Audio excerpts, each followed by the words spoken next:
Од Шар планина до Дебар и од границата со Албанија до Кичево, на површина од околу 73.000 хектари, се простира Националниот парк Маврово.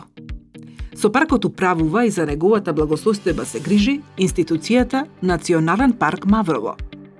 Во нејзиниот склоп функционира и инфоцентар, каде посетителите треба да го пријават своето присуство и да купат билет за посета на паркот, да изнаемат опрема за одредени атрактивни тури, како и да добијат повеќе информации за истите. Тука се издаваат дозволи за рибарење по реките на територијата на паркот, а оние со авантуристички дух можат да изнаемат и алпинистичка опрема, се разбира, со лиценцирани водичи. Најисторените единици на територијата на паркот се секако ренџерите. Тие секојдневно патролираат по целата негова територија. Ја проверуваат состојбата со биодиверзитетот, но и следат како и каде се движи дивечот по овие простори.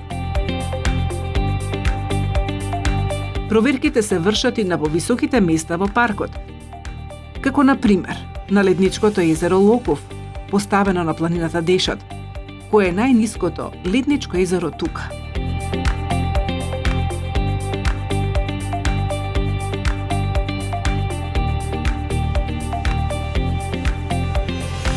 За време на мрестењето на Радичката пастрамка, во периодот кога е активна забраната за риболов, ренџерите вршат постојана контрола по течението на река Радика, но и по другите реки, како за почитување на забраната, така и за состојбата на рибите во периодот на мрест.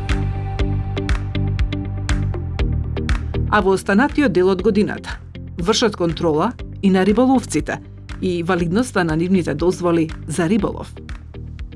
Проверката на состојбата на флората и фауната во паркот продолжува по вравовите на Бистра, Брзовец, Говедарник, Меденица. Се контролира движењето на дивечот низ паркот. Најчесто тоа се дивокозите.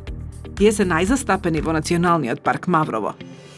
Со мапирање на движењето на дивечот се одредуваат места на кои постојано се остава специјална сол, богата со минерали, за прихрана на животните.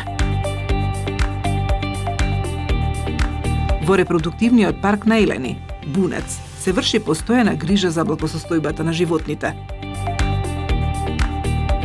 На неколку хранилишта секојдневно се врши прихрана, која е особено битна во зимските месеци.